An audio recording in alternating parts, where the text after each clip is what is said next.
자, 드디어 14주차 강의의 마지막 시간입니다. 실질적인 총강이고 여러분들은 아마 다음 주에 총괄 시험을 보게 될 것입니다. 기말고사를 볼 텐데 열심히 하셔서 좋은 점수를 받으시기를 바랍니다. 자, 수업 시간에 했던 내용들을 위주로 했기 때문에 여러분들이 고득점을 받는 데는 문제가 없습니다. 108번 문제를 읽기 전에 핵심이 무엇인지 빨리 봐야 되는데 와트가 핵심이라는 걸 빨리 봐야 됩니다. 100볼트의 교류 전원에 선풍기를 접속하고 전력과 전류를 측정했더니 30W 0.5A 일 때 선풍기의 역류를 그랬습니다. 와트를 보면서 생각해야 되는데, 자, 와트는 유효전력이죠. 유효전력은 VI 코사인 세타이죠. 자, 그러면 이때 역류는 코사인 세타 역류인데 코사인 세타 알고 싶대요. 그러면 VI로 P를 나눠주면 되죠. VI로 P를 나눴죠. 자, 전력이 얼마가 봤더니 30W 나누기에 전압은 100V, 전류는 0.5A, 답은 그냥 0.6이 쉽게 나오는 거죠. 여기서 우리 그냥 넘어갈 수 없는 게 역률이 0.6이라면 무효율은 0.8이겠죠. 피타고라스 정리에 의해서. 자, 우리 109번 문제를 보십시다.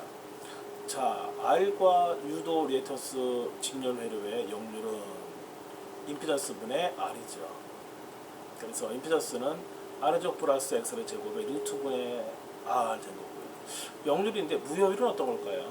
무효율은 4번이 무효율이 되는 것입니다. 110번 45ohm의 저항과 35ohm의 리액턴스를 직렬형이 됐대요. 이때 소비 전력은, 이 소비 전력 와트는 유효 전력이거든요.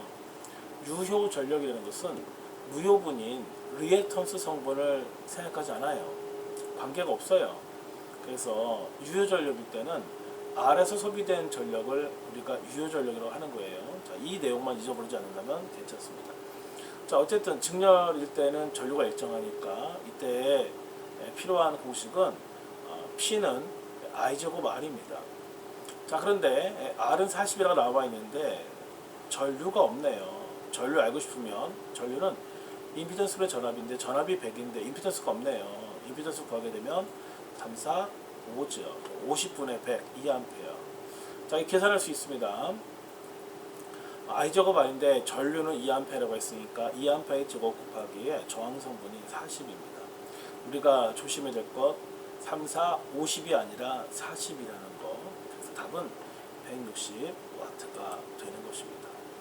자, 111번 보게 되면 이제 우리 단상 교류가 끝나가거든요. 잠시 후에 이제 삼상할 겁니다.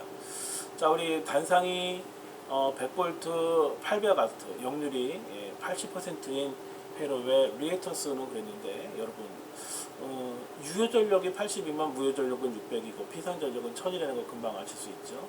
자, 역률이 80%면 무효율은 60%라고 알 수 있죠. 자, 우리 해보십시다. 리액턴스는 그랬습니다. 자, 리액턴스를 알기 위해서는 저항 성분과 임피던스 성분을 빨리 알아야 되는 것이 문제의 관건이고, 와트를 보면서 유효 전력이구나, 그리고 삼상이 아니라는 거, 그래서 유효 전력 P는 VI 코사인 세타구나 라고 알 수 있습니다. 여기에서 전류를 구하게 되면 전류는 V 코사인 세타분의 P지요. 그러면 전압이 100V, 그러면 역률이 0.8분의 유효 전력이 800W, 전류는 10A가 됩니다. 자, 이제 임피던스를 구해야 돼요. 왜냐면 리액턴스를 구하기 위해서는 임피던스와 저항 성분을 알아야지만 피타고라스 정리에 의해서 리액턴스를 구할 수 있잖아요. 자, 그 임피던스는 전류분의 전압이니까 10A분의 100V니까 15ohm 쉽게 나왔어요. 이제 역률을 좀 구해봐야 되는데 역률이라는 것은 80이라 나와 있잖아요. 근데 이 역률은 임피던스의 전압이잖아요. 그래서 우리가 알고 싶은 것은 임피던스를 알아야 되니까, 또는 저항을 알아야 되니까, 자, 계산해 보게 되면은, 자, 저항 성분은 임피던스의 코사인 세타잖아요. 그래서 자, 임피던스의 코사인 세타니까 구하게 된다면 임피던스는 10, 코사인 세타는 80%니까 저항이 8이 되는 겁니다. 자, 이제 피타고라스 정리에 의해서 x의 제곱은 r의 제곱 플러스 x의 제곱이니까, 자, x를 구하게 된다면 임피던스의 제곱 마이너스의 저항의 제곱에 루트 씌우게 되면 10의 제곱 마이너스의 8의 제곱의 루트니까 리액턴스의 크기는 6ohm이 되는 겁니다. 이 굉장히 아주 자주 나오는 문제니까 여러분들이 이 문제를 경시 여기면 안 되겠습니다. 자, 우리 112번 문제를 보면 RL 직렬에서 저항이 12ohm이고 역률이 0.8이에요. 자, 리액턴스는 그랬습니다. 리액턴스를 알려면 저항 성분을 알아야 되고 임피던스 성분을 알아야지 피타고라스 정리에 의해서 리액턴스를 알 수 있다라는 말. 자, 그리고 저항 성분을 구했다는 것은 밑변이라는 소리잖아요. 밑변은 코사인 세타 곱하기의 임피던스죠. 그럼 임피던스를 알려면 두 개 자리 바꾸면 되겠죠? 그러면 임피던스는 코사인 세타분의 R이 되니까 R이 12라고 나와 있고 코사인 세타는 0.8이라고 나와 있으니까 임피던스는 15가 되죠. 그러면 피타고라스 정리에 의해서 자, 리액턴스 성분은 임피던스 제곱 마이너스의 저항 성분의 루트니까 임피던스가 15의 제곱 플러스 마이너스의 저항의 제곱의 루트니까 9ohm이 되는 것입니다. 113번 문제 보게 되면 R과 유도 리액턴스의 병렬일 때의 역률입니다. 직렬일 때의 역률이라고 한다면 3번이 역률이고요. 직렬일 때 무효율이라고 한다면 4번이 무효율이죠. 병렬은 반대로 바뀌기 때문에 RL에서의 역률은 4번이 되고 무효율은 3번이 됩니다. 서로 바뀌었다는 내용입니다. 자, 우리 114번 보니까 저항이 3, 유도 리액턴스가 4, 병렬의 역률을 그랬으니까 자, 역률에는 조금 아까 했듯이 리액턴스 성분분의 유도 리액턴스니까 3, 4, 5분의 4 되는 겁니다. 그래서 0.8이 되겠습니다. 자, 비사인파의 일반적인 구성 요소가 아닌 것을 그랬는데 비사인파의 요소는 직류분과 기본파와 보조파로 나눠지는데 저는 학원에서 이제 이런 강의할 때 어떻게 가르치냐면 고기는 직접 구워 먹어라 이렇게 가르칩니다. 고기는 직접 구워 먹어라. 사각파 먹으면 우울해. 그건 아니야. 답이 아니야. 이렇게 우습기는 하지만 그렇게 하고 있습니다.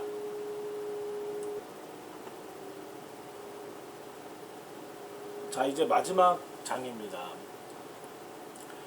제 5장인 삼상교류에 대해서 함께 논하도록 하겠습니다. 먼저 단상이 무엇이냐? 지금까지 배워왔던 거예요. 전원이 한 개만 존재하는 그런 방식이 있고 다산 방식이 있는데 물론 우리는 이제 삼상만 하면 되는데 우리가 이제 공부를 하기 위해서 배워보십시다. 주파수는 같지만 위상을 달리하는 여러 개의 전원이 동시에 존재하는 교류 방식을 다산 방식이라고 해요. 이 다산 방식을 이용하면 단상 방식에 비해 송전선을 적게 쓰고도 같은 전력을 공급할 수 있으며 회전자계가 이루어지는 그런 이점이 있습니다. 자, 우리나라는 이제 삼상 쓰고 있죠.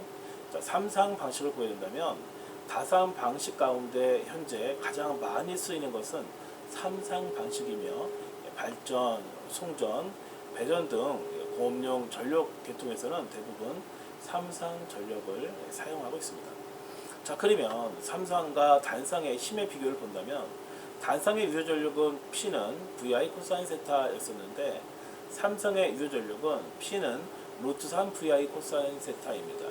결국은 삼상이 단상보다 루트 3배 크구나 이렇게 알 수 있습니다. 자, 삼상 발전의 원리를 본다면 예전에는 전기자 도체가 하나가 회전했어요. N극에서 S극상에서 돌 회전을 했는데 지금은 A와 B와 C 세 개가 회전하고 있다는 거예요. 그런데 여러분 원은 한 바퀴는 360도잖아요. 자, 이 호도법으로 나타내면 2파이죠. 2파이를 세 개로 나눴네요. 결국은 2파이를 세 개로 나눴다는 얘기는 각각 120도 차이로 배치되어 있다 알 수 있습니다. 맞습니다. 이 삼상 발전기의 원리는 동일 구조를 갖는 세 개의 권선이 120도의 간격으로 배치되어 있다. 자, A파형과 B파형과 C파형을 비교하면 A와 B는 120도, B와 C는 120도, A와 B는요 240도 차이가 나게 되는 거죠. 삼상 교류의 조건을 보여준다면 무조건 이 삼상의 교류를 하나로 합쳐서 쓸 수 있냐? 그렇지는 않다는 거예요. 이유가 있다는 거죠. 자, 이 권선이 반시계 방향으로 일정한 속도로 회전하게 되면 각 권선의 양단에는 크기와 주파수가 같으며 위상이 120도씩 차이 나는 3개의 사인파 교류 전압이 발생된다. 그럼 어떻게 합칠 수 있느냐? 기전력의 크기가 같아야지 하나로 쓸 수 있고, 주파수가 같아야지 쓸 수 있고, 파형이 같아야지 쓸 수 있고, 위상차가 각각 3분의 2 파이 라디안, 즉 120도 차이가 나야지만 쓸 수 있다, 이런 말입니다. 자, 삼상교류의 순식값을 보게 된다면 삼상교류의 전압이 VA, VB, VC를 한다면 VA가 0도부터 시작했으니까 이것을 기준으로 한다면 VA는 루트 2 V 사인 오메가 t라고 말할 수 있습니다. 무슨 말이냐면 실효값의 루트 2배라는 얘기는 최대값이죠. 그러니까 VA는 루트 2 V 사인 오메가 t라고 말할 수 있는데, 더 중요한 것은 VA나 VB나 VC는 똑같은 파형인데 위상차만 날 뿐이에요. 그러니까 VB도 루트 2 V 사인 오메가 t, VC도 루트 2 V 사인 오메가 t라고 말할 수 있지만 VB는 VA에 비해서 마이너스 3분의 2 파이 라디안 늦죠. 또 VC는 VA에 비해서 240도니까 마이너스 3분의 4 파이 라디안 늦죠. 이런 차이가 있더라고요.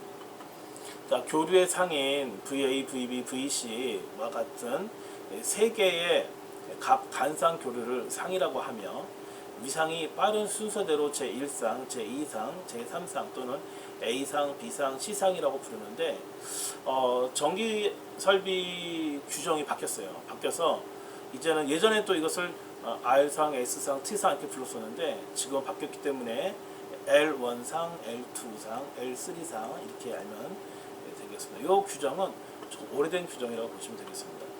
올해 1월 1일부로 법이 바뀌었습니다. 자, 이제 델타 결선과 Y 결선의 이해를 좀 보도록 하겠습니다.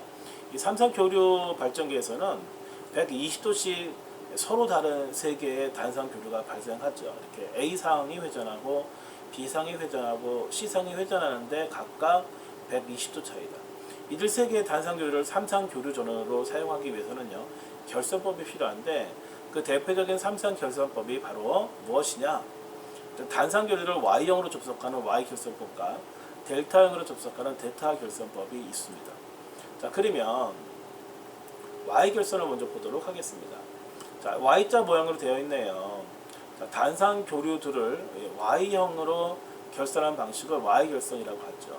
특히 이 중심점, 이 부분이죠. 이 부분을 우리가 중성선이 설치된 경우에는 이를 삼상 4선식 Y 결선이라고도 해요.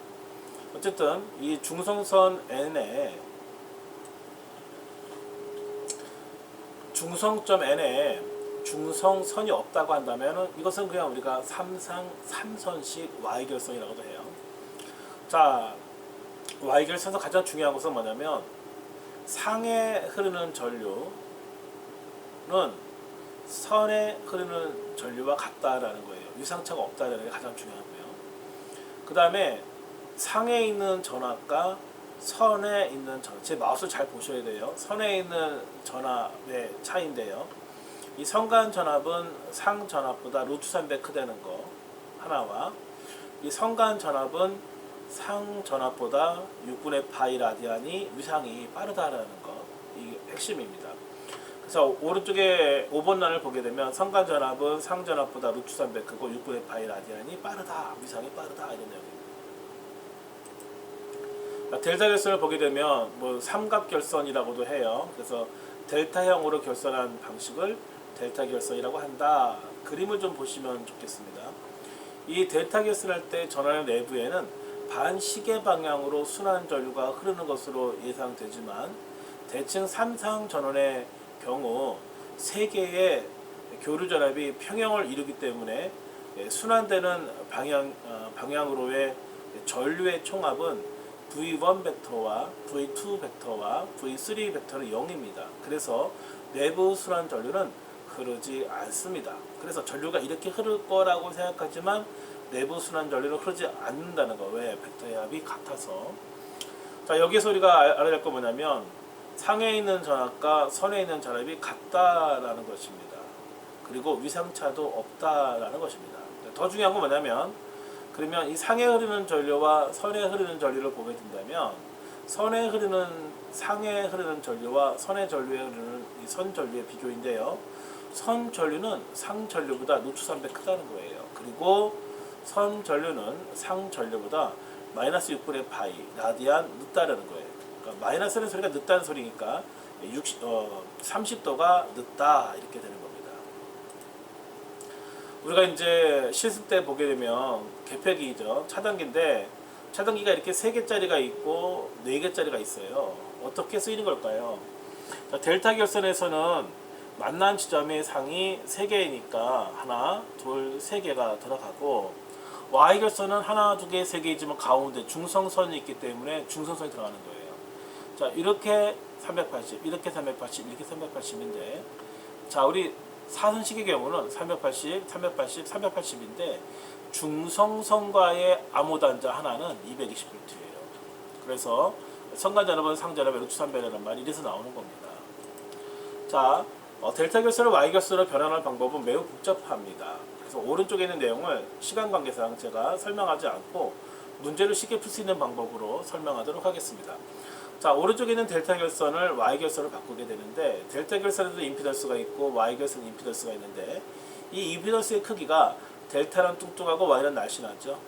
뚱뚱한 애가 날씬하게 살 빼면 얼마나 날씬해질까요? 3분의 1로 살이 빠진다 이렇게 외우시면 되겠습니다. 그래서 임피던스 Y는 임피던스 델타보다 3분의 1배가 작다 이렇게 보시면 되겠습니다. 자, 우리 Y 결선을 델타로 바꾸는 부분인데요. 역시 아주 좀 복잡하긴 한데 좀 쉽게 할게요. Y 결선에도 임피던스가 있고 델타 결선에도 임피던스가 있는데 Y는 날씬하고 델타는 뚱뚱하네요. 날씬한 애가 밥을 많이 먹었나봐 뚱뚱해졌어요. 얼마나 뚱뚱해졌을까요? 3배 뚱뚱해졌다.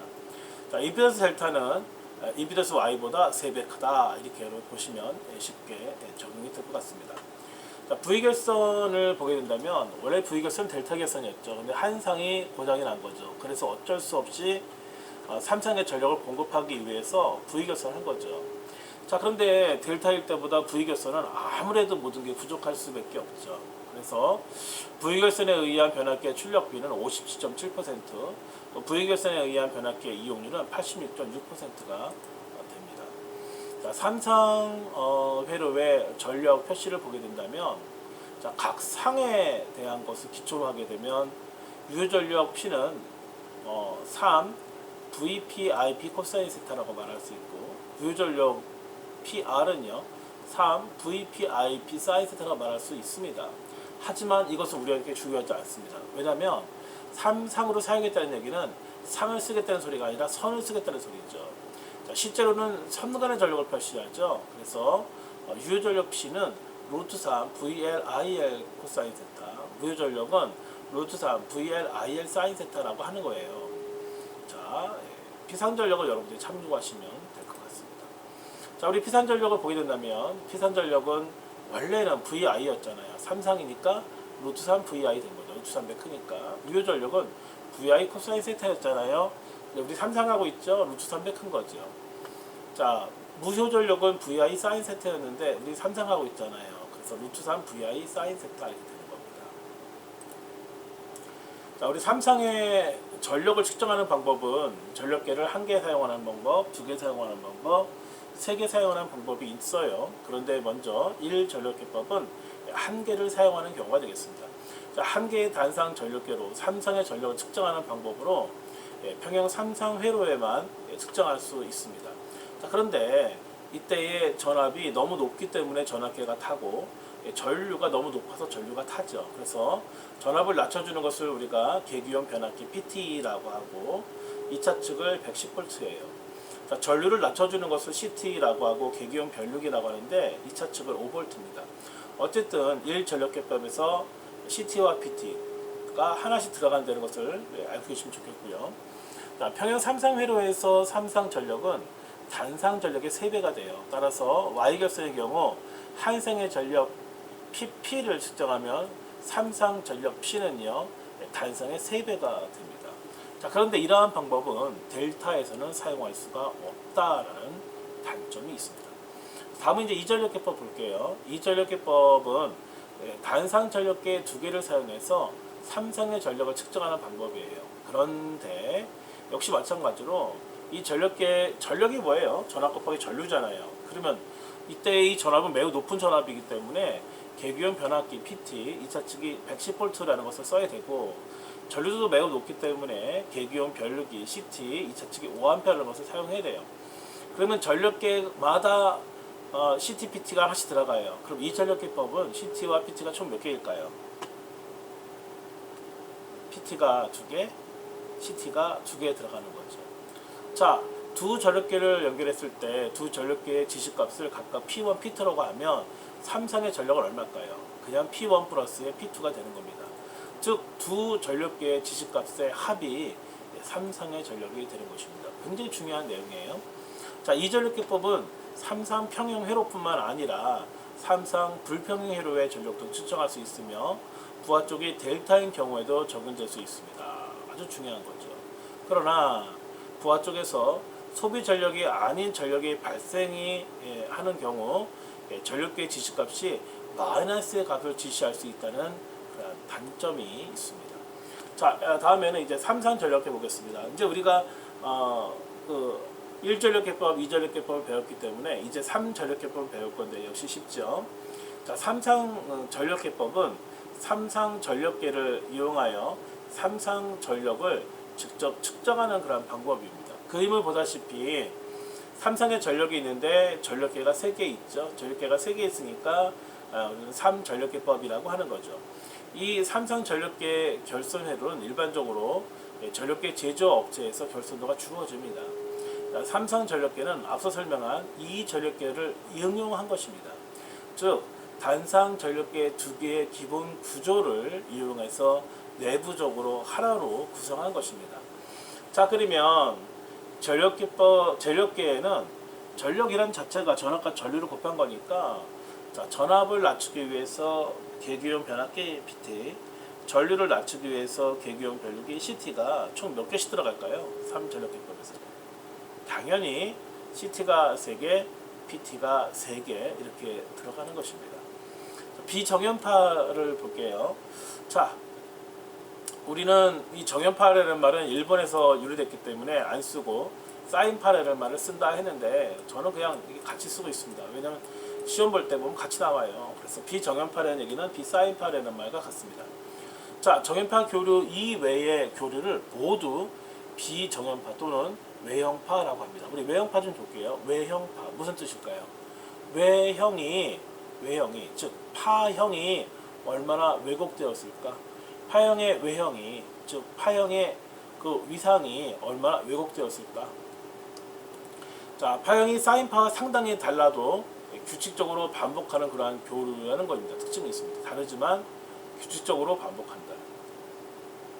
자, 전타임 때 말씀드렸었는데 비정연파 교류의 해석을 보게 된다면 비사인파는 직립음파, 기본파와 고조파가 있다. 그래서 고기는 직접 구워 먹어라 이렇게 외우자 말씀드렸습니다. 자, 비정연파의 시료값을 보게 된다면 직류 성분 및 고조파 시료값의 제곱의 합의 제곱과 같다. 무슨 말이냐면 비정연파의 시료값을 다 더하라는 소리인데 그냥 더하면 큰일 나는 거죠. 왜? 위상차가 있으니까.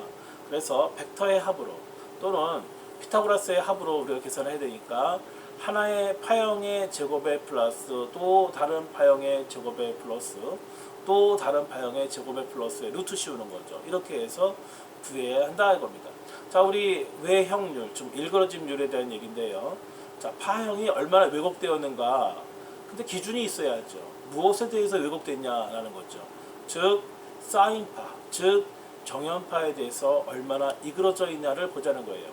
그럼 기본파의 시료값에 대한 각 고조파의 시료값을 의미하는 거예요. 자, 그러면 기본파에 대해서 나머지 파형의 일그러짐인데 다 더하면 될까요? 안 되죠. 위상차 때문에 안 되죠. 그러니까 하나의 변형된 값의 제곱의 플러스에 또 다른 변형된 값의 제곱의 플러스에 이렇게 해서 루트를 씌워주는 게 되는 거죠.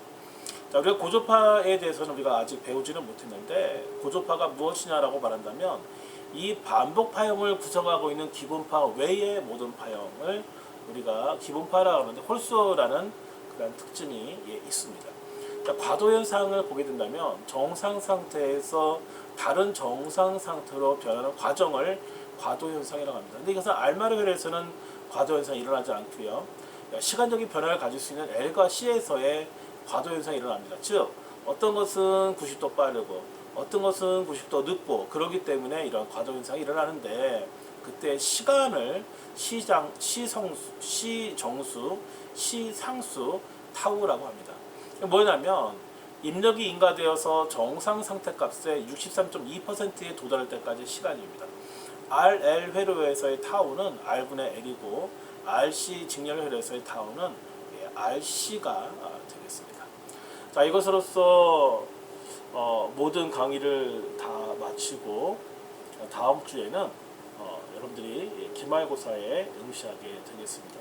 한 학기 동안 열심히 해주셔서 감사하고 혹시나 레포트를 제출하지 못한 학생들은 속히 레포트를 제출하기를 바랍니다.